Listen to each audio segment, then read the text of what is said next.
Hey, how's it going? Welcome back. Thanks for joining us. Today is day number 20, which the prompt was coral. So this one I actually had a bit of a hard time.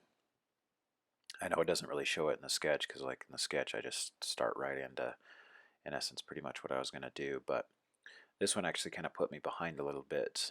The days that I was able to get a little ahead, this day really knocked me back to being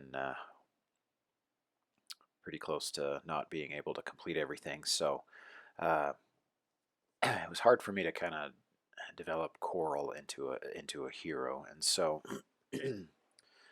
I think I did a pretty good job. I really actually enjoyed this one as we get into like the color aspect of this. I really enjoyed kind of exploring some fun colors because as I was as I was researching Coral, it was just kind of fun to see the different varieties and what there was to offer in the way of colors and stuff. So but yeah, it's kind of a fun little thing. So I ended up just kind of developing this character that, he has like these soft insides, and then obviously he kind of develops this hard, calcium, bony, stony outer shell, very similar to like what coral do. And so,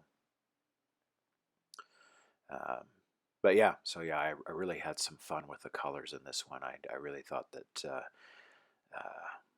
to kind of contrast with like the blue ocean, like an orange coral would be really fun to do. And I think I even did like the his soft insides, the kind of stuff that you can see in between, and his like his hands and the little tendrils coming out of the top of his head. I would, I think they're kind of a blue green kind of a color, which really, or maybe it was a blue purple. I can't remember, but yeah, I had actually a lot of fun after I had kind of decided that this was the type of character I wanted to do. A lot of these characters, what I'm doing is I'm also teaching myself how to make custom like action figures or toys, like designer toys and stuff like that. And so I was like, this would be actually kind of a fun one to do uh, into a superhero action figure. And so, but yeah, it as you can see here, it was a kind of a maroon or a magenta and a blue, which I really enjoyed. Once again, I had a lot of fun with the colors in this one. It kind of turned out, oh, that's right. And then he's got like a seaweed kind of belt with a blue coral sword and spear. That's right. I forgot I did those blues. So, but yeah, once again, the initial concept ideas and stuff were a bit of a hassle, but once I got all the main things kind of nailed down and all that kind of stuff, it was a lot of fun. It was a blast. So, sweet, sweet. Well, let's get into the power or backstory and powers and abilities of.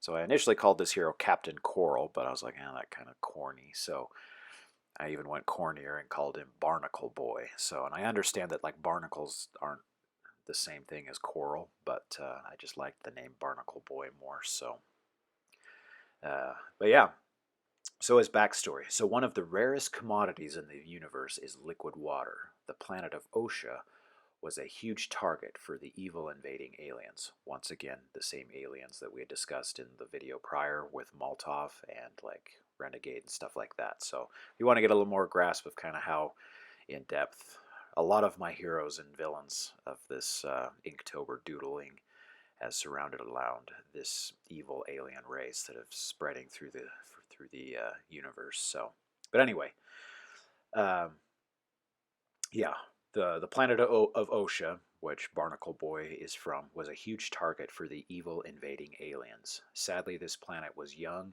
and the inhabitants had not yet developed technologies that could aid them against or grant them the ability to flee this great evil. This once great beauty was reduced to a mere shell of its former glory. About 250 years after this planet was massacred, the superhero trio, the Outpost 86, and you can watch their video on my YouTube channel. They're just titled Outpost 86, visited the surface to look for survivors. They found only a few, and their lives were nearly extinguished. In a last-ditch effort, the trio sought the nearest planet with the right environment for these last orphans to thrive in, and it was Earth. Now these few survivors dwell in peace in the reefs that dot the Earth's oceans.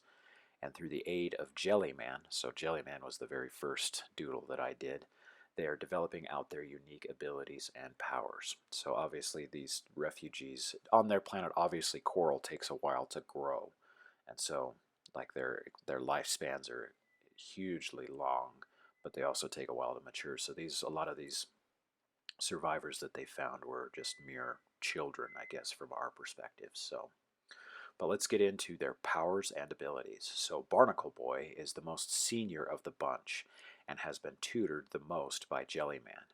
And through his tutelage, Barnacle Boy has learned some incredible things about his body. Originally just a soft organism, like I had discussed, he has now found out that he can secrete a rock-like substance, so the calcium hard rocky substance, that he can use as armor and weaponry. Barney, that's what Jellyman calls him, also has found that he can secrete this substance very quickly, making it possible for him to use it as projectiles in more complex constructs.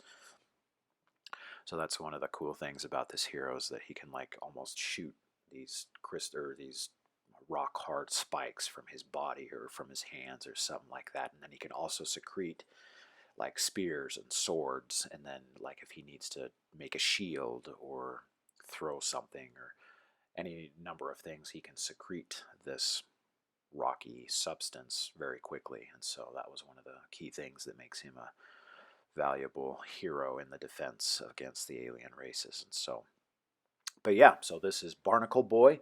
This was day number 20, I believe. Yep, day number 20, and the prompt was coral. So tune in for the next video. Next video is going to be a fun one. I enjoyed the next video, so we'll catch you then.